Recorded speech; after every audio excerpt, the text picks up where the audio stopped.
Provincial Health Officer. To my left is Dr. Penny Ballem, the Executive Lead of our BC Immunization Plan, and all of us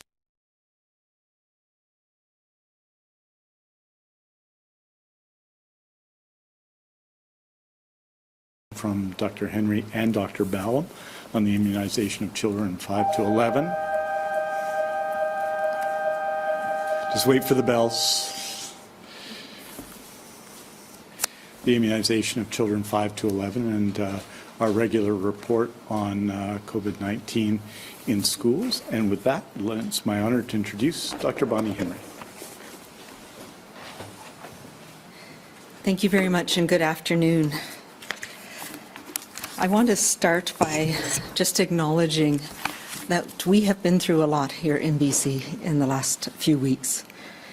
It's said that adversity introduces us to ourselves, and we in BC have experienced much more than our share of adversity this past 20 months, from COVID to heat domes to wildfires and smoke, to the tragic discovery of unmarked graves of children who didn't return home, and now, of course, to the floods and the landslides. But we have seen that people in BC are generous and kind and resourceful and brave. And I just wanted to start today with acknowledging that, and that we will get through this together, that we have some light that we're going to talk about today in being able to protect younger children now against COVID-19, and that we do have this ability to get through adversity together.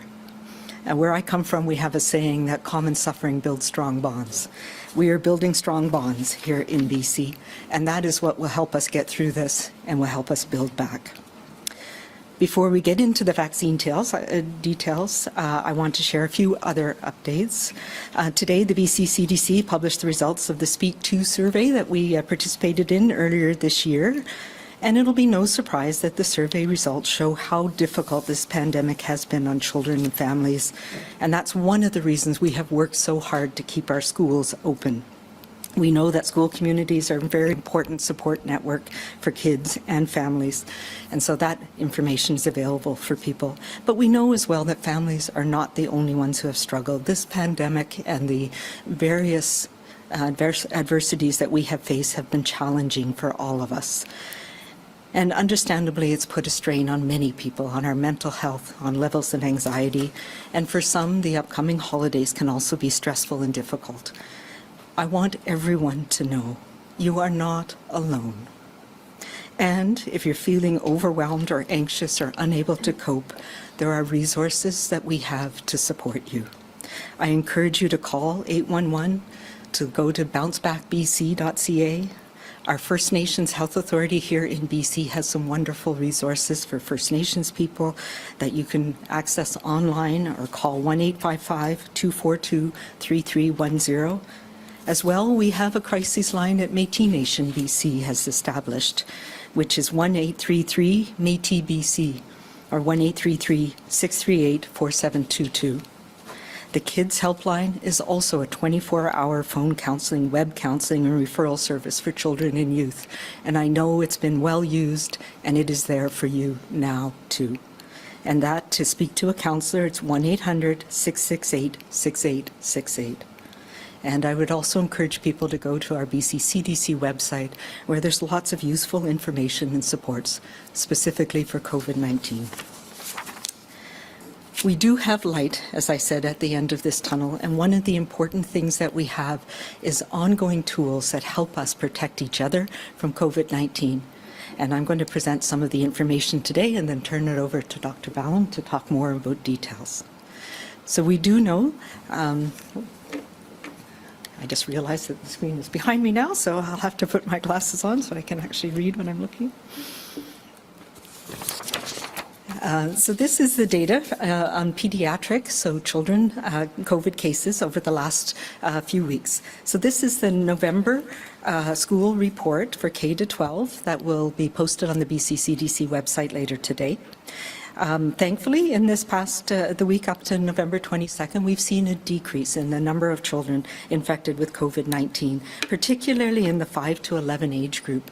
As you will remember from our previous reports, that had been increasing quite a lot in the middle of September and into October. We've now seen it fall below 500 for the first time in some time. As well, we've seen a lowing of the 12 to 17 age groups as well. And really importantly, in this week in November, between the 16th and the 22nd, we have had no more children admitted to hospital requiring critical care, and we've had no deaths. And through this pandemic, we have had no deaths in school-age children. And I think that's really important for us to remember. This virus, thankfully, does not cause this severe disease in most children. But as we've seen, as cases and numbers have increased and transmission has increased, particularly with the Delta variant that we're seeing now, children are not immune, and some of them will have severe illness and will require critical care. And we know that there's also been long COVID in some children, as well as 19 children have been admitted to hospital with MISC, the inflammatory syndrome caused by COVID-19.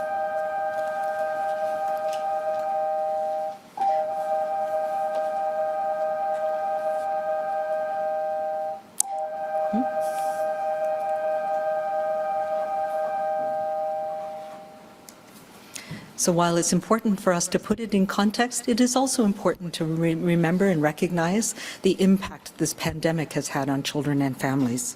If we look at the cases in hospitalizations and deaths since January of this year in younger children, in the 0 to 4 age group, what we see is in the 5 to 8 and 9 to 11 age group is where we have seen the most dramatic increase in this fall season. And in both those cases, it's now coming down. It plateaued a little bit in the 9 to 11. And what we've seen is a steady decrease in the 12 to 17-year-old age group in people, children getting sick in that age group. And that corresponds with the increasing rates of vaccination in that age group. Thankfully, hospitalizations remain rare, as do deaths, but they are not non-existent. There has been cases, particularly as we increase numbers of children who've been affected by COVID-19. When we look at where children are being affected, again, what we see is that the cases in children reflect transmission in communities. And transmission in communities reflects the protection through vaccination and the fact that vaccination reduces the transmission risk. So what we do see is, particularly in the 0 to 8 and the 9 to 11-year age groups, the increases have been most dramatic in the interior health region and northern health region.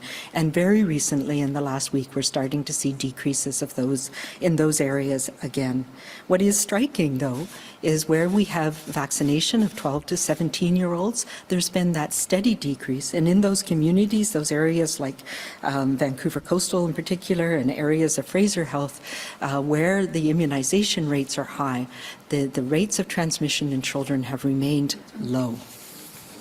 So if we look at the rates of cases by age, so this is rate per 100,000 population across the age group starting in January of 2021 up until November 21st, we can see that in all age groups we're starting to see a sustained decrease in the last 2 weeks, but that we had a dramatic increase in the younger age groups and not so dramatic in the 12 to 17 as the immunization rates increased. If we break this out, however, by vaccination status, then it really tells us the picture of what's happening. So we can see quite clearly that the rates of COVID-19 in 12 to 17-year-olds who are not vaccinated are dramatically higher than those children who are vaccinated, and that holds across the board. It really shows us how well this vaccine is protecting people of all ages against transmission of this virus.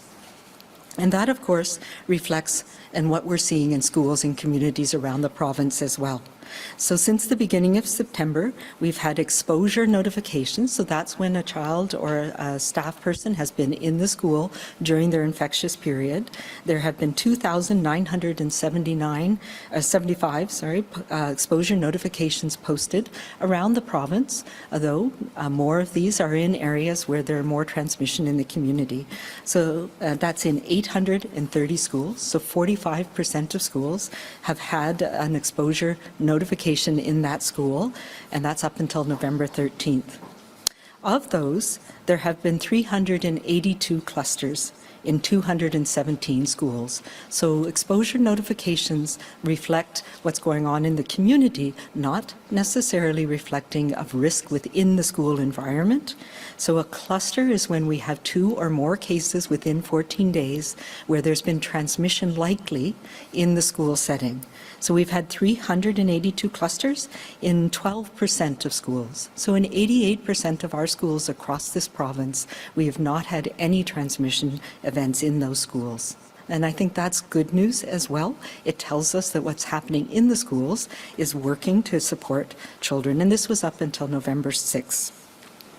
Of the clusters that we do have, they've ranged in size from 2 to 18, with the median size being 3. So that's a little bit elevated from what we saw last year in Vancouver and Fraser Health, where the detailed cluster investigation showed the median size of the clusters was 2. And again, reflects the increased transmissibility of the virus strain that we're seeing right now.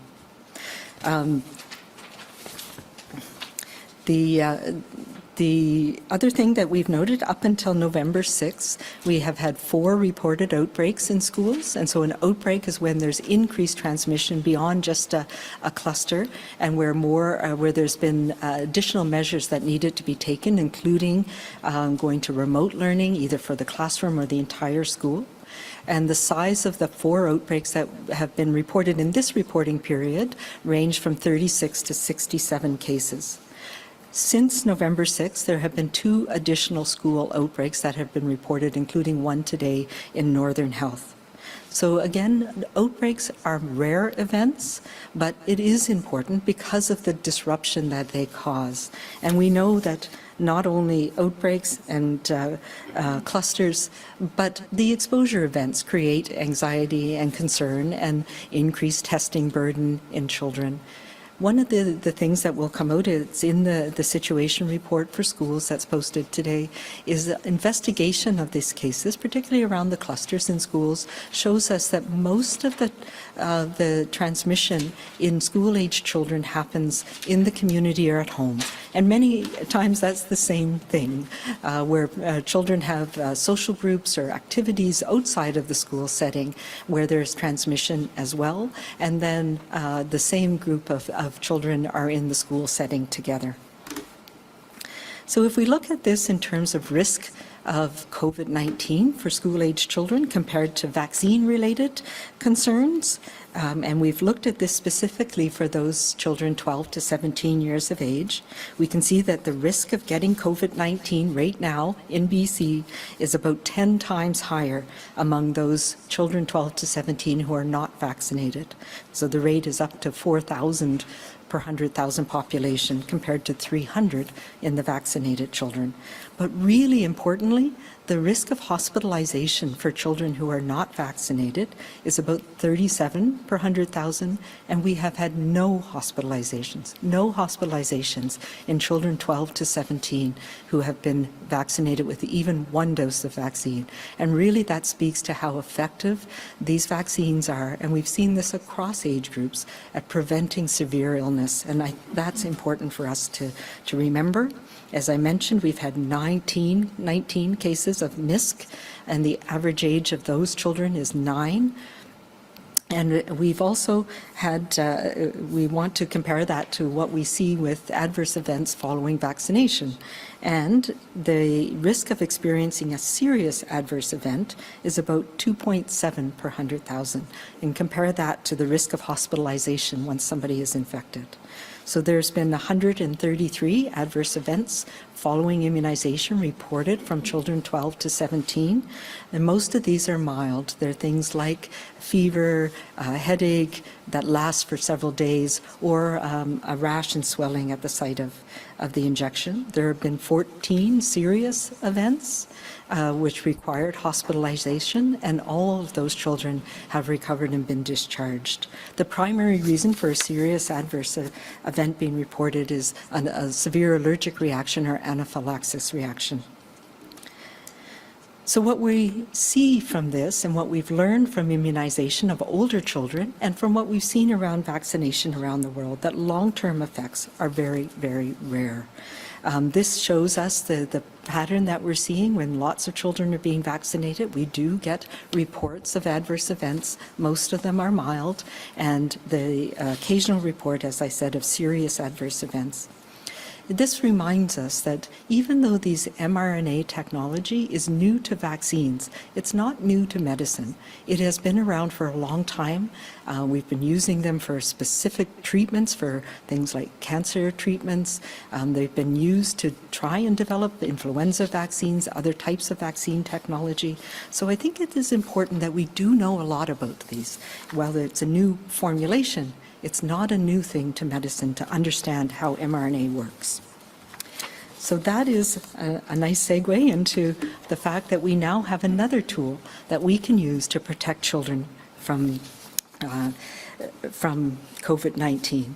And that is, as of Friday last week, Health Canada has approved for use the pediatric formulation of the Pfizer-BioNTech vaccine for children aged 5 to 11 years of age. And so this is a smaller dose. What they did was dosing studies that looked at the adult dose, which is 30 micrograms of the mRNA, and they looked at smaller doses, and it turned out that the 1/3 dose, so 10 micrograms, gave just as strong an immune response in younger children as the adult formulation. So that is the dose that is specific to younger children. And that is because, not the size of children, but it's because our immune systems when we are younger are just that much more responsive. So that's the amount of antigen that was needed to give the same degree of a strong response as we saw in adults and older children. So that's important. The other thing I think is really important, other than that this vaccine is tailored to younger children and their immune systems, is that Health Canada's role as our independent regulator is to do a thorough review of the safety data, to review the data on how well the vaccine works in children at that age group, and to look at the good manufacturing data from the company. And this rigorous and independent review really can give us confidence that as it's approved by Health Canada, it is safe for use, and we can trust that in our children. And vaccination of children is important for a whole variety of reasons, some of which I've talked about already. We know that it's important to protect children individually because we cannot always tell who's going to get the severe disease. But it's also important to allow children and families to get over some of the very severe disruptions we've had from the pandemic in our lives. And this, especially as this fourth wave with the Delta variant continues to spread. And we've seen that children in this age group are making up to 20% of the cases that we're seeing right now. It also helps children and families get safely back to those many important activities that are benefit both their physical and mental health. As we've been through this last, as one of the young people in my life said, this is their third school year that's been affected by this. And the vaccine also reduces that risk of transmission to children's close contacts, particularly people who are older or may have a risk of more severe illness. And that's something that I also hear from young children, that they are anxious about bringing this virus home and making the other loved ones in their lives sick. There's a couple of differences that, so Health Canada has approved this, and at the same time, the National Advisory Committee on Immunization came out with recommendations for use of the vaccine. One of the things that is slightly different, Health Canada approved it for use for the second dose at a minimum of 21 days. When NACI looked at that information, they also looked at the information that we have about how the extended interval gives stronger and longer lasting protection. So the optimal interval that's recommended by the National Advisory Committee is 8 weeks between dose 1 and dose 2. And we'll be using that for the most case here in BC as well. One other thing that NACI talked about was as a cautionary thing that as much as possible to not give other vaccines within 14 days of this pediatric vaccine. And we've looked at that here in BC, and I think from a functional point of view, a practical point of view, we don't want to make children wait to receive this vaccine, given the rates of transmission we're seeing. And we don't want children not to be protected for some of the other vaccine-preventable illness, particularly influenza. So while we're not going to be giving them together for the most part, we will not be requiring people to delay either one vaccine, whether it's influenza or the Pfizer the pediatric vaccine, the COVID vaccine, or if they've recently received one of their booster doses for the school-based vaccination programs, things like meningitis or MMR. We won't ask them to delay receiving their COVID-19 vaccine as well. So that's a little bit of information about what we're seeing in childhood illness, and I'm now going to end the pediatric vaccine program that we're very excited has been finally approved for use for younger children, and I'll turn it over to Dr. Ballem to tell you how we're going to do that.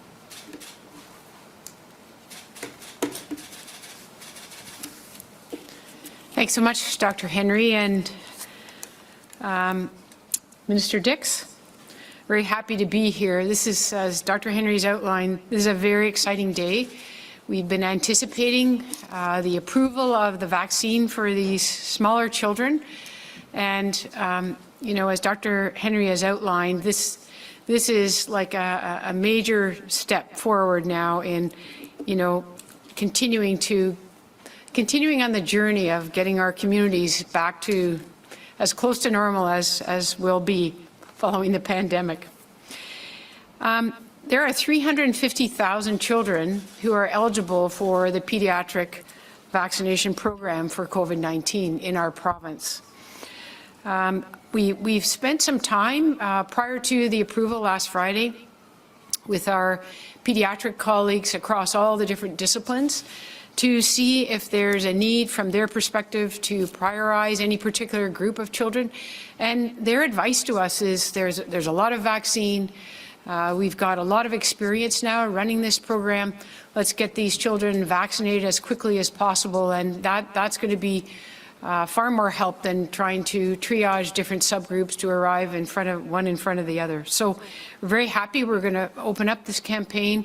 We have a lot of registrations happening already on the Get Vaccinated website. We've probably registered about a quarter of the 350,000 children. So we're ready to go, and we will be proceeding with the campaign when our clinics open on the 29th of November, next Monday. These children will require a consent from their parents, their legal guardian, a foster parent, or a caretaker within the family, such as a grandmother. If there are children, this can be a verbal consent given at the clinic. These children, we know from parents they want to accompany their kids to get vaccinated for COVID, and they will be able to just give a verbal assent to the vaccination. We have been asked by different groups, particularly in the school system, if another adult is going to take a number of children in to get vaccinated who are not the legal parents or guardians, can they provide consent? And we've asked them to bring a written consent with the contacts of the parent or guardian, and they can bring kids in order to get vaccinated as well. As Dr. Henry has said, this is a specially formulated vaccine for children, and the real advantage that we have, particularly in view of the last 10 days of our weather events, is that it's stable at 4 degrees for a long period of time, 10 weeks, which is a very different situation from the other vaccines that we've been dealing with, as you know. I just want to make sure I'm on the right slide.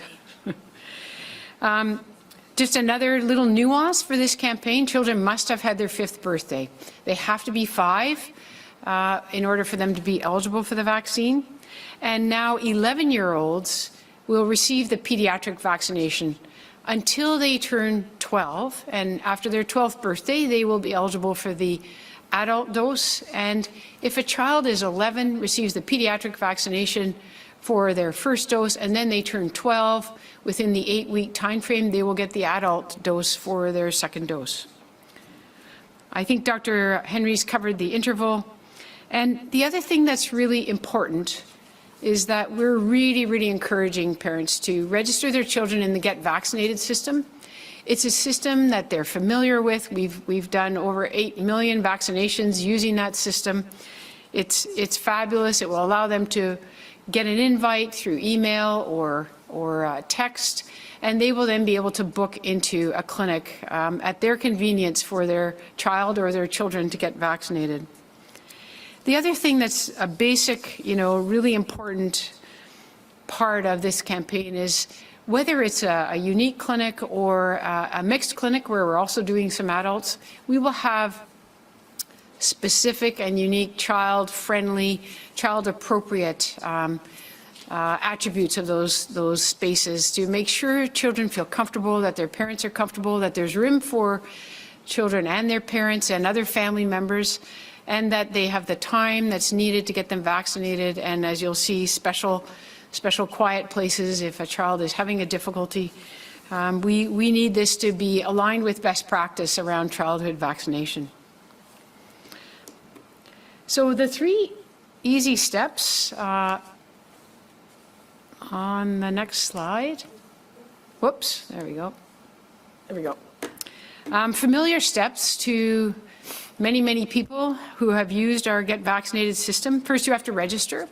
And as I said, that's well underway. We have over 90,000 children in this 350,000 cohort registered. Step 2 is they will get an invite that will arrive. The invites will start going out early in the morning of Monday, November 29th. And they will begin immediately to book themselves into a clinic, including there will be clinics open for that day. We are going to have the invitations basically go out in the same order that people were registered.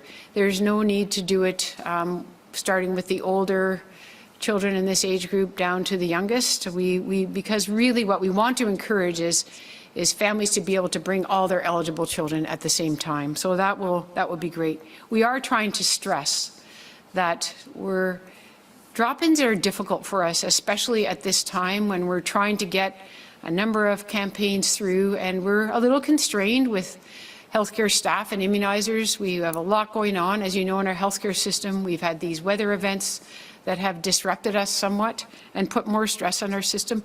So we're asking that people make an appointment, book themselves into a clinic, and please avoid, a drop-in that can result in queues and children waiting longer, which is not a good thing when they're coming to get vaccinated. And finally, as I said, when it's their time at their clinic to get vaccinated, even if they have several children booked in throughout the course of any one day, we're asking families, just bring them all in. If you have one child who has their appointment, you just go in at that time, and then you can bring their other siblings who are eligible for vaccination, and we'll do everyone at the same time. And if there are adults like parents who have not yet finished their series and are outstanding for a dose 2, or potentially a grandparent who's ready for their booster dose, or a sibling in the 12 to 17-year-old group that hasn't been vaccinated or is waiting and delaying a second dose, we really want to take care of the immediate family needs as they come to the clinic with their young 5 to 11-year-olds. So as they go on the registration system and to actually book themselves into a clinic, there's going to be 3 naming categories that we'll use in order to help people understand what's available to them. First is what we're calling family clinics, and those will be clinics where we're actually not doing any of the other streams like boosters or dose 1 and dose 2 for the adults in our population. We will be just dedicating these clinics to 5 to 11-year-olds and their immediate families who come with them. They'll likely be small clinics. They're not going to be everywhere, but we're going to try and use them strategically in communities where we're concerned about making sure we reach the 5 to 11-year-olds and their parents. So that's what a family clinic will be. There will be other clinics that are only for 12 and up individuals in our public, and those will largely be the pharmacies. We are not going to put the pediatric vaccine in the pharmacies. They will already be dealing with the booster campaign, the dose 1 and dose 2s of 12 and above. And at this time, we feel it's not indicated to put the pediatric vaccine in the pharmacies. But the parents have also indicated to us in the province that they prefer to come into the community clinics that they're familiar with from their own vaccinations. And so those will be, there will be all age clinics where they'll be very familiar, but we will have a special channel for children. And that channel will be clear. Our processes will be very protected to give those kids more time with their vaccination, to have a quiet space if children are having a problem, to make sure it's the pediatric vaccine that they're getting, and, you know, just to make it a very, very safe, quiet, and, you know, thoughtful environment with kid-friendly practices, with our immunizers who are actually well versed in how to vaccinate children and make them feel safe around that. So to that point, we do have many immunizers who, as Dr. Henry has indicated, have been involved in school campaigns, have been involved in our flu campaigns, and are very familiar with vaccinating children of all ages, from very, very little to this cohort of 5 to 11 and on up. And we will be redeploying as many as possible of those vaccinators and immunizers to actually be in the child-specific clinics and in the pediatric channel that we'll have in our mixed clinics for all comers. We will also, as I said, have on-site supports, and we know that some children are challenged by a fear of needles, a fear of vaccination.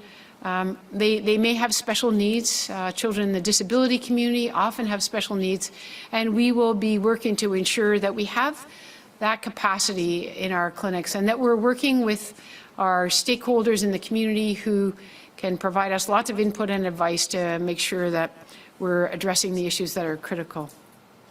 A calm and private space for families with children who need that as part of their vaccination experience and who need help with needle anxiety. We have a lot of resources, a lot of great evidence from Canada. We've got a lot of great literature, different videos, YouTube videos with children, talking to children, cartoon characters in some of them. I think there's a lot of work has been done around, you know, making vaccination a safe place for children, and COVID vaccination is no different. And we'll be taking advantage of all those things and driving or sending families to access those resources prior to coming to the clinic. Now, we have children, as you know, in small communities and very remote communities around the province. Many of those very remote communities are First Nations communities. And, you know, as you know, we've been to those communities on several occasions now for dose 1, for dose 2, now for our booster doses. And we will be taking the pediatric vaccine with the First Nations Health Authority, who've done a lot of work on, you know, creating appropriate resources for their communities, their children, the elders, parents, who are all involved in raising their children and making sure that they're comfortable with this pediatric vaccination program. We will often, at that same time as they're vaccinating small children for COVID, we will be offering boosters for elders and first and second doses to any members of the community who remain unvaccinated or midway through their vaccination series. There are lots of other communities as well around the province that are small, and the health authorities, where it's appropriate with the FNHA and sometimes in their own clinics, will be offering what we call whole of community clinics. And again, we'll now be able to offer the vaccine, the pediatric vaccine for 5 to 11, and then the vaccines for the 12 and over groups, whether they're requiring boosters, dose 1 or dose 2. So this is a really great chance to, pick up where, notwithstanding our very high vaccination rates in British Columbia, of which, we're very proud, and it's making a big difference to our province. It's another chance to, capture any and all of the members of communities that still need to complete their vaccination, as well as introducing the vaccine to their small children. Those communities, small communities who have whole community clinics, I invite you to look on the Health Authority websites. They're listing their schedule for those, and they will be working with community leaders, local governments, mayors, MLAs and other supporters, and in the case of First Nations elected councils and their elders, to make sure everyone's ready when the vaccine program arrives in their community. What we know from talking to parents around our province about this campaign is that there's a lot of enthusiasm for the vaccine program. We've seen published data from across Canada. British Columbia is one of the leaders in terms of the intention of parents to have their children vaccinated in this age cohort. And we've confirmed that in our discussions with parents across our province from our own surveying. And essentially, it's really important. They told us a few things. They said they really want good information. They want to have it accessible. They have children with different kinds of needs, and they need information that will give them the best chance to make the right decision and make sure that vaccination experience is a good one. So they want information about, how and why vaccination is the best protection for their children. Is it safe? And I think Dr. Henry has spoken to, our confidence and our strong assurance that this is a safe vaccine, that it's very, very effective. And it's a good thing for parents to do, to strongly consider getting their children vaccinated. They want to know that we're taking steps to make the vaccine clinics child-friendly and meet their needs. And they also want to know what they can do as parents to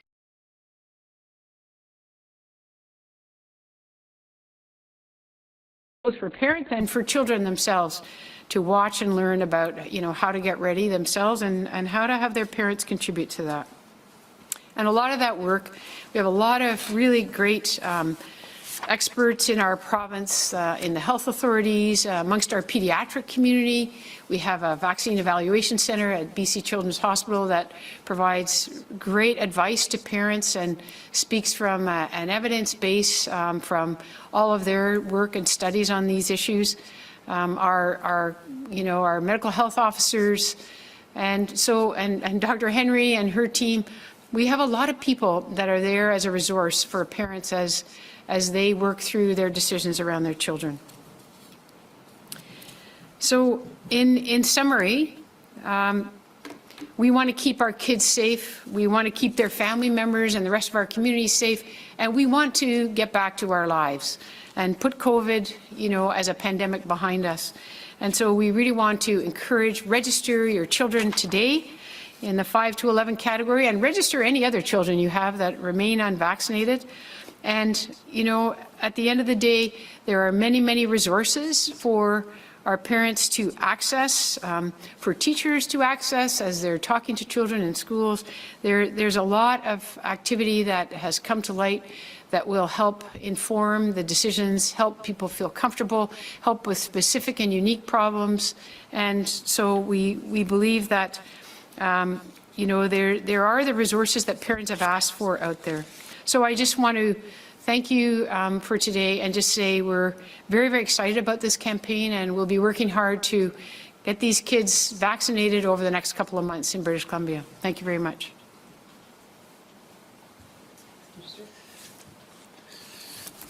Thank you, Dr. Ballem. Thank you, Dr. Henry.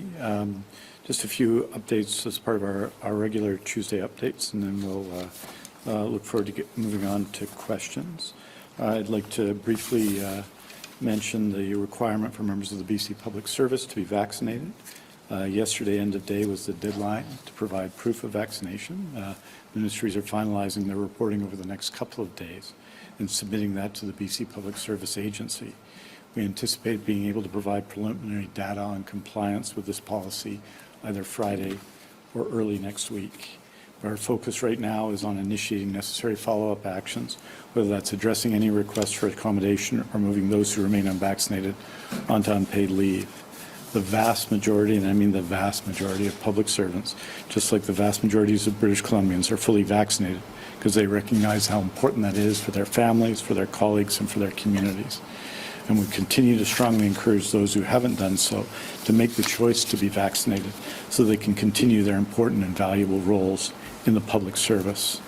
Regarding contact tracing efforts in BC, we now have a total of 1,616 people working in contact tracing as of November 19th. This exceeds the number of contact tracers in the place for the third wave. The highest number reported was 1,563 in May of this year. And a note with respect to critical care patients being transferred from Northern Health to other health authorities, that number is now 135, including 9 since last Thursday, 7 of which were from the 2 Peace River local health areas. This obviously, and we've noted this many times, in each individual case requires an enormous effort, both outgoing, the effort by our teams of ambulance paramedics and nursing and medical teams in each and every case, and obviously leaves people at a very serious time for their health, far away from their families. But it does indicate the continuing challenge, especially in the Northern Health Authority. You'll know that yesterday, overall test positivity in the province was 3.4%. That's across the province, but that included 16% in the Northern Health Authority. I would say overall, and we report on this in terms of acute care capacity. As you know, we have 9,229 basic acute care beds in BC. We've added 2,353 surge beds. As of Monday morning, the patient population across BC hospitals was 9,166. We also have 510 critical care beds and 218 surge critical care beds. The number of people in critical care as of Monday morning was 458. Obviously, this varies as to hospitals. Some hospitals have faced real and fundamental challenges, most notably Royal Inland Hospital. I want to thank all the staff and teams at that hospital for their continued work.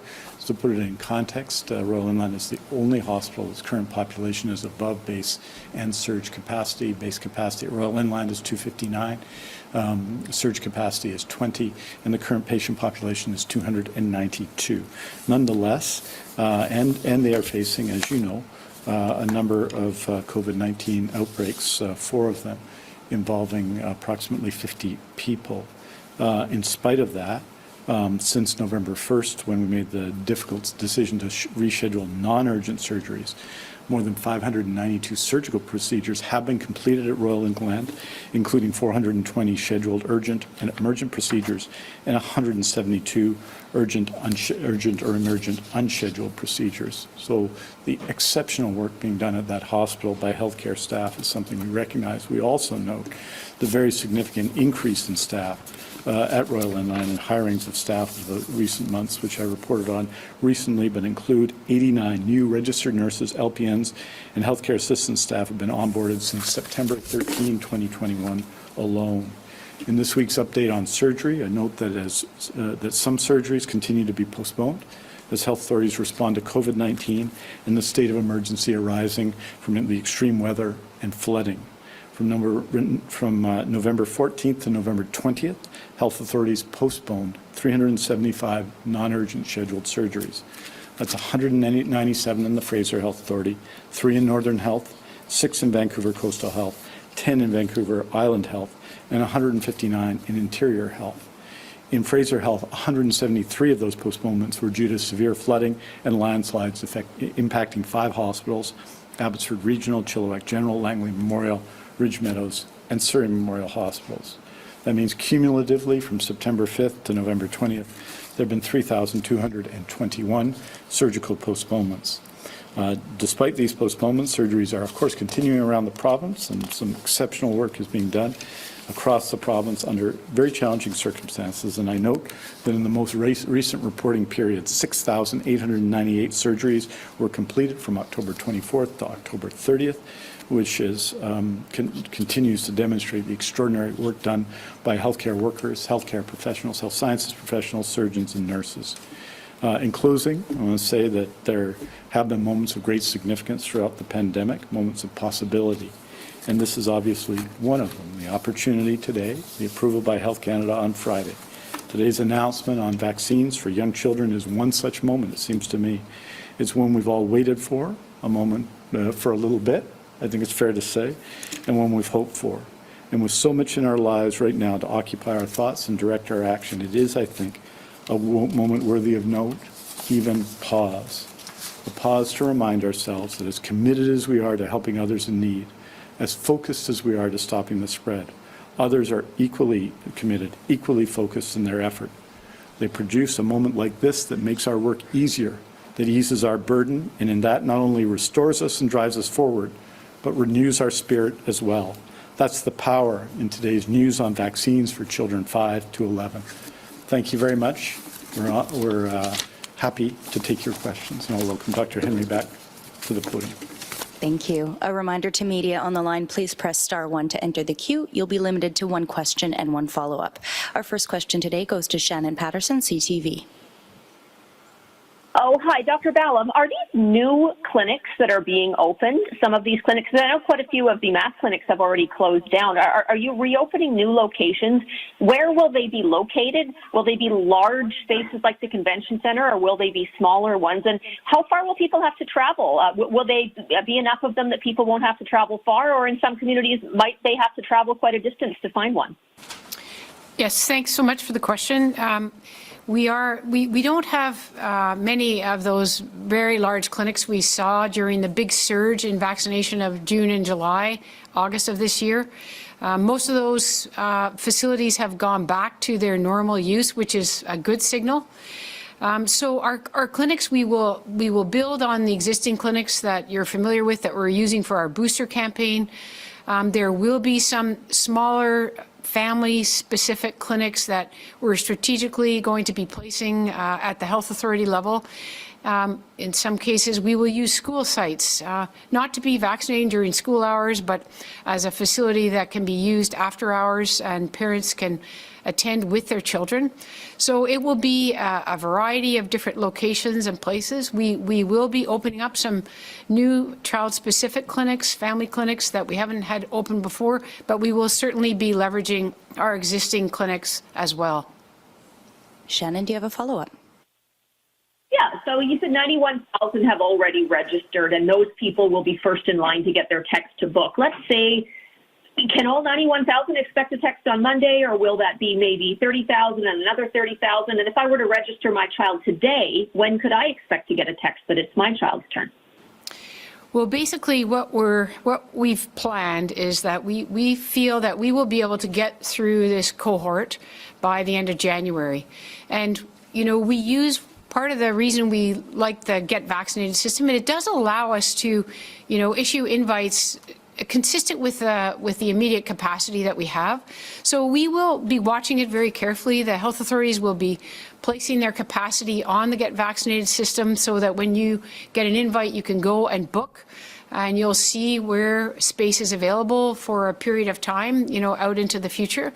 And, you know, we likely won't send out 90,000 invites all at the same time, but we will be, you know, we believe we'll have capacity between now and Christmas to vaccinate a good number of these children.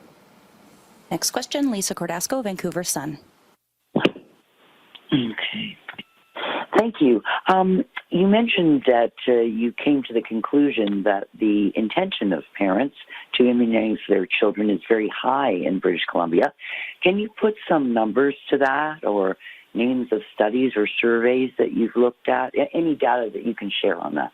Sure. So we've done a number of studies through the Vaccine Evaluation Centre. They've done their spring study, as well as some of the work that's been done by our behavioural folk, BCCDC and other places. And in general, we tend to be higher than the polls that we've seen presented nationally.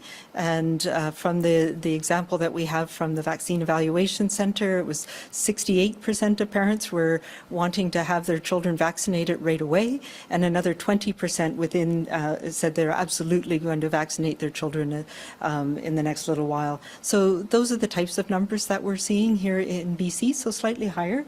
And I think what we'll see is similar to what we saw when the vaccines first came out, that once they're available for people, once we get a level of comfort in how well they're working and people see that others around them are being vaccinated and how well it's working, that we'll see an increase in people having that confidence to book their own children in as well.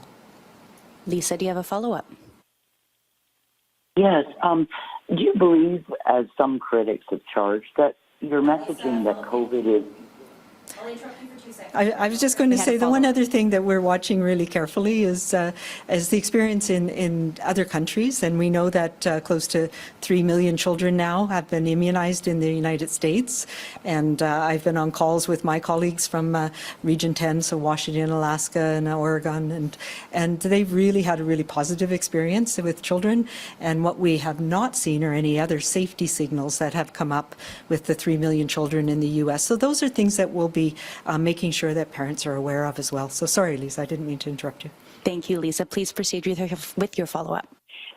Yes. I just wondered if you believe, as some critics have charged, that your messaging around COVID-19 and children is that, it's rarely transmitted in schools, and that children with who do contact COVID, their symptoms are very mild.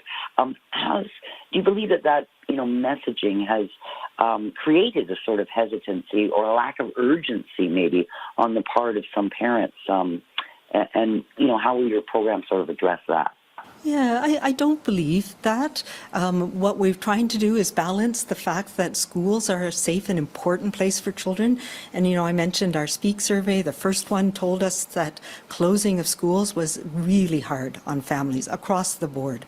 No matter where you lived or what income you had, it was difficult for families. But we've also seen the disruption that children have faced on activities, on social activities, and school is not yet normal. I don't need to say that to anybody who has children in the system. So this is important. It means that the things that we're doing are working to help get as normal as we can for children in this pandemic time. But the reality is we're going to be living with this virus for some time, in terms of years. And right now, we are still in a risky period where we're seeing children get sick with this, and younger children who've not yet been able to be protected are getting sick. And it is, as I say all the time, thankfully, mostly a mild illness, but it does cause severe illness in some children. And we know that sometimes children bring it home and it can cause more severe illness in other members of the family. So it is important across the board to get us through this.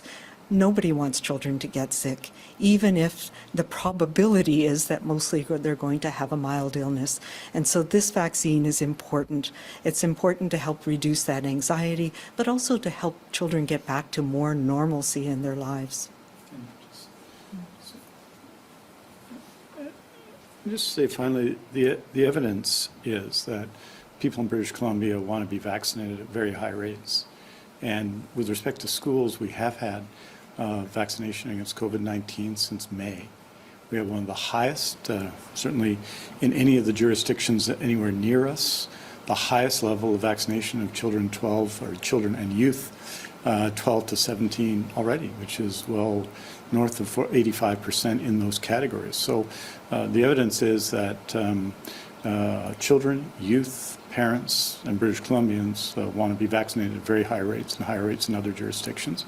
And that's because, I think, of the outstanding work of public health, of educators, of communities, and of all British Columbians. We have, to a great extent, all been in this together. And overwhelmingly, people in BC, 90.9% of people over 12, The vast majority, more than 17 out of every 20 children between 12 and 17, and a high proportion of young people between 18 and 30, I think as high or higher than anywhere else in the world in those categories, demonstrates the commitment of British Columbians and the work, I think, that's done by our public health teams around BC. So the evidence is clear in all of the other groups that we've been offering immunization to, and I think it'll be clear in this group. But we've got lots of work to do, and there are more questions to answer with children 5 to 11, and you have public health teams and communities going to work with everybody to make sure their questions are answered. Next question, Richard Zussman, Global News. With notices going out on Monday, how quickly do we anticipate the first group of British Columbia kids 5 to 11 will be immunized? And with the vaccine arriving in the province tomorrow, why not start vaccinating kids this week in areas that are close to the distribution hub where you'll start getting the vaccine? Yeah, so I'll let Dr. Ballem talk to some of this, but just in general, this is a new vaccine. It's a new formulation. We want to make sure we have all the processes in place, and it gives us an opportunity to look at where the registrations are, look at targeting where the clinics are, making sure that we have all of those things in place. And it's going to be a challenge to get to some parts of the province, as you know, because of the weather events that we've been experiencing. So yes, there may be some smaller clinics in some of the communities in the Lower Mainland where it's access, perhaps, but we really want to do this in earnest once we have people trained up on the new formulation, the new vaccine, and make sure we have all of those processes that make it a positive experience for families in place. And so that's going to start on Monday. There will be children being immunized on Monday for sure. That's right. That's good, Doctor. Yeah, and then we'll just take off from there. Richard, do you have a follow-up? I do. Just to the question that Shannon was asking earlier, I'm trying to understand, Dr. Ballem, like the time frames here. Like, is there an estimate for how many pediatric shots the province hopes to accomplish per week? It seems like a long time between now and the holidays. So will there be some families that have registered now that are still waiting to get a vaccine, by the middle of December? Yes, so basically right now we are maximizing. Over the last few weeks we've been doing about 85,000, and last week 100,000 vaccinations a week, and that is that is largely our booster campaign, which has, as you know, really picked up. We started that 4 weeks ago, and we're moving through that. So we've been going full tilt on the booster campaign with all the complexity that, that entailed, given that we're boosting people who got their dose 2, sometimes before we even had the Get Vaccinated system. We have created planned capacity for the children's vaccine, and it will be opening up. That's part of the reason why we're waiting till Monday, where we just want to start driving these children on through this program. It is about creating those special spaces and taking our existing clinics and creating a pediatric channel. And I think our sense is we're going to get all the children through in the next 2 months, December and January. And we have many pharmacies coming on board in the next 3 weeks that will actually help take some of the load of the booster campaign off our immunization clinics. So this is what we've planned, and it's going to take us a little bit over the next couple of days, now that the vaccine is starting to arrive in British Columbia, to get ourselves organized, to set up the processes. But, Richard, we hope to focus a very significant effort on children over the coming, 2 months, and we feel we can probably complete those who are wanting to get vaccinated by the end of January. Next question. So we'll start on Monday, and we're off to the races. Next question, James Keller, Globe and Mail. Hi there. I'm not sure who wants to take this. I wanted to talk about the public information campaign. You say you've got 68% who say they want the vaccine right away, but another 20 that clearly don't want it right away, but eventually. Like, how do you make sure that even that group who are open actually follow through and get the vaccine to get you up to the high numbers that you're looking for? Yes. Well, our campaign will be multi-channel, obviously using all the different channels that are going to reach, what largely are going to be parents who are, parents of children 5 to 11 are in their 30s, 40s. And, they're social media aficionados, so that will be a major part of our campaign, but we have websites we will help people access. We've got a call center. We will be running some advertising. There will be many components, as well as community forums. Our medical health officers will be out in their local communities talking to the public, addressing parents, and also the people who will encourage, the grandparents and everyone who will encourage that their grandchildren get vaccinated. So it's been multi-pronged. There's a lot of preparation been underway to launch this campaign. I think the other issue is, if you look back, Minister Dix gave you the data on the 12 to 17-year-olds. We had a very, very significant enthusiasm in the early days of that campaign, May, June, and into July. But we have persisted since then. We continue to actively vaccinate 12 to 17-year-olds, and I think it's one of the reasons that we are now at a level where the rates of vaccination of that cohort are some of the highest, as Minister Dix said, in the world. And it's just patience, strategy, understanding once you have the group of people that really want to get vaccinated, have come through, how do you then turn your attention to the ones who have taken more time or still thinking it, on the fence? Some of them actually initially intending not to get vaccinated, and we've shown that we can bring them along. And that's a really, really going to be a really important part of our campaign, beyond January, where we hope to have vaccinated all the willing and the people that are enthusiastic, and their children, obviously, and then turn our attention to those who need more help, more support, more encouragement, more information, whatever it is that's going to get them to make that positive decision. I don't know, Dr. Henry, if you want to add anything. James, do you have a follow-up? Yeah, just a very quick one about those survey numbers. I think earlier I had heard almost 80% are willing to get vaccinated, but I think just now 68% plus 20. So is the number really like you're thinking potentially almost 90% of parents are going to get their kids vaccinated, or at least that's what they told the surveyors? Is that, I just want to double check the numbers. Yeah, I think it's close to 60% say they're ready right now to get their children vaccinated. Another 20% said they're going to consider it over. They need a little more time, a little more information, a bit more support, and then about 20% who are actually, not sure at all that they want their children vaccinated. I think that's the breakdown. I did, yes. I actually gave Dr. Henry the wrong number in the technical briefing, but the numbers are 58%, 18%, and then the rest of them are still wanting, not there yet. Dr. Ballem. Yes, sorry, Minister. Yeah, just one thing, because it's good, surveys are one thing, but these are individual decisions to get vaccinated. And if you look at the 12 to 17 category by single-year cohorts, you'll see that at 17 it's 91%, at 16 it's 90%, and at 12 it's about 77% right now, still growing, still going up. So, that tells us for 12-year-olds, which is probably a better, an excellent way in the real world of determining where what 11 and 10 and 9-year-olds will be right now at 77% right now and growing. And we expect that number to go higher and higher as we continue to do that work. And so we have, we're very positive about our ability to reach people and continue to do that. And our efforts haven't stopped.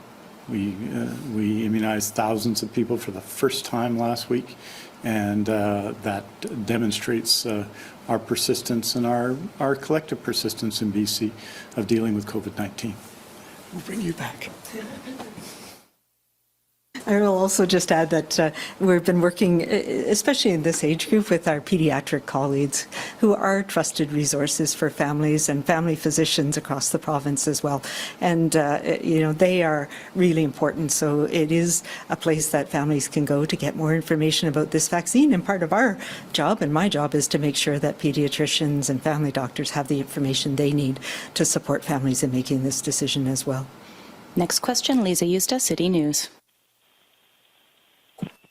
I know you mentioned it a bit, but I know there's a lot of parents who want to know. So I'm just wondering, Dr. Henry, can you give a bit more details on if someone has an 11-year-old that's turning 12 right away? I know some are thinking, well, maybe I should just wait for them to get their adult shot in January. So can you just talk through a little bit what those parents need to think of? Yeah, so, it is this transition. So we have changed. So what we have been doing all along is going by year cohort. It just makes it easier. Anybody who turned 12 up until December 31st of this year was eligible for the vaccine that's been available. So if somebody turns 12 in January, should they get the pediatric or this new formulation, or should they wait until January? So the short answer is get vaccinated with what's available for you first. So that's a message I've said all along. It stays the same for this. So if you're 11 right now, you can sign up and get your pediatric vaccine right now. And then when you're due for your second dose, if you turn 12 in the interim, you can get the adult formulation or the 30 microgram formulation for your second dose. But I think, and NACI has sort of gone through the combinations and permutations. So if you're 11 and you've already got the adult dose, that's just fine. You'll get a second one of those for your dose 2. If you get the pediatric formulation and you get a pediatric formulation for your dose 2, that's just fine as well. None of these need to be repeated. They're all valid doses. So your individual immunizer will work through that with you, but the short answer is don't wait. I mean, the data we presented today show that it is still children in that age group who are trying to get back to their lives and going to school and having those social interactions and are at risk of getting infected with this virus right now. And as we're going into the holiday period and wanting to spend time with family and loved ones, get vaccinated as soon as it's available to you. Lisa, do you have a follow-up? And again, I know Dr. Ballem touched on this a bit, but regarding the timing of when they're starting, and I know it's only a few days, so I'm wondering why not use this weekend. Saskatchewan started their shots today. Ontario started Thursday. I think many are wondering why, with our registration system, why it couldn't be turned around faster, at least to book a shot for Monday to know that you can go in at 8 o'clock, why it can't be done before starting on Monday. Well, we are in different logistical situations than many of our colleagues across the country. We were on our call this morning, and it's going to be slightly different in every province about timing. And it has to do with where the clinics are, how we get them set up, how we get the vaccine to the clinics. But rest assured, early Monday, there will be children being vaccinated. The invites will be going out on Sunday for people so that they can, it just gives us time, as I said, to get organized, to make sure that immunizers are comfortable with the new product, that we have the right streams in place to make sure that we have the clinics set up for the pediatric vaccine formulation, and that we get everything in order to be able to do it efficiently. I don't know. Yeah, just one other thing, as they say, apropos of nothing, but just to note on the Johnson & Johnson or the Janssen vaccine that we have been providing that vaccine to healthcare workers who are subject to public health orders. And about 200, I believe, Janssen vaccines have been administered, which is really good news when you think of the numbers of health workers, relatively low numbers of health workers who are unvaccinated. That's real progress. That once we go through the health worker process, that we have, I think, about 1,000 people who have not received their first dose of vaccination, over 12, of course, who are not received their first dose vaccination for COVID-19, who have made requests for Janssen. I want you to know that that will open up at the end of this week, and we'll be able to start booking appointments. So if people are interested out there in the community in Janssen. We received 5,000 doses of it, and it may be that we can receive more. Then they can contact us at the 1-833-838-2323 number. So that's for the Janssen vaccine, but it's worked well for a group of healthcare workers, and now we're going to obviously start to make it available to everybody starting Friday or early next week. So stay tuned for that. If you've told us you'd like Janssen, and if you're interested in receiving that vaccine, then you can contact that number and put yourself on the list for that. We have time for one more question. We go to Belle Puri, CBC. Thanks. Dr. Henry, if you're looking at 80 to 90% of children aged 5 to 11 being vaccinated in BC, how much of a difference will it make in the province's fight to end the pandemic here? Yeah, you know, that's one of the things that is really challenging for us to actually quantify. I know there's been some modeling that shows it makes a difference. So I think there's two reasons why we really want to strive to protect children. One is for their own individual protection. And we've said all along, and the data has shown, that most children don't have severe illness, but they can pass it on. And some children, even healthy young children, end up in hospital, end up having more severe illness. So we want to protect them from that. This virus is going to be with us for some time. So the more of us who are protected from having severe illness for longer periods of time, that's going to help us get through this pandemic. So yes, it is important. And of course, we know that there's trials going on for younger children even, so that we have the option of protecting, or the opportunity to protect, all of our population. But it is something that is going to make a difference. It's not going to be the only thing, but that is the largest group of unvaccinated people in our community right now. So it will make a difference in terms of transmission rates in the community. It'll make a huge difference in terms of disruption of life and school and activities for young people. Do you have a follow-up, Belle? I do, and after Dr. Henry answers, if Minister Dix could give us answers in French, that would be great, please. So my other question, Dr. Henry, it's for a colleague, a little bit off topic. What's the latest advice about plexiglass barriers in businesses? You know, do they really help, or should they be tossed out? No, they do actually make a difference. I think, you know, people talk about, there's different layers of protection that makes a difference. Some of them are wearing masks, and this is going to be important for us. I've stressed this over the last couple of weeks.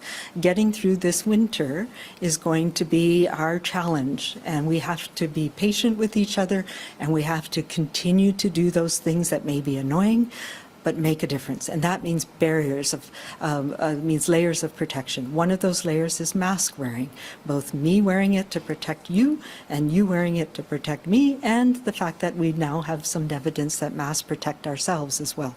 So barriers are important in certain situations. And I, think about fast food restaurants and coffee shops where that barrier does protect you from the person on the other side of it when you're at the till, for example. Where we have to be careful, and where some of the concern has come up, is around ventilation, and if barriers are causing problems with ventilation. And I'll think of one example where we looked at this in some detail.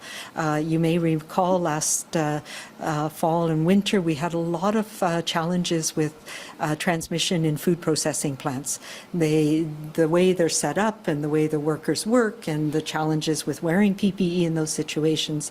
And so we worried about whether some of the barriers that had been put in place had actually interfered with ventilation. So we did assessments, and WorkSafe BC was part of that. And it really does show that appropriately placed barriers do make a difference. In and of themselves, they're not everything, but absolutely they make a difference in checkout places, stores where it does help stop those droplets from going back and forth. They're not the only thing. You need other layers of protection as well, and included with ventilation, really important in terms of dispersing virus so that you don't have that risk.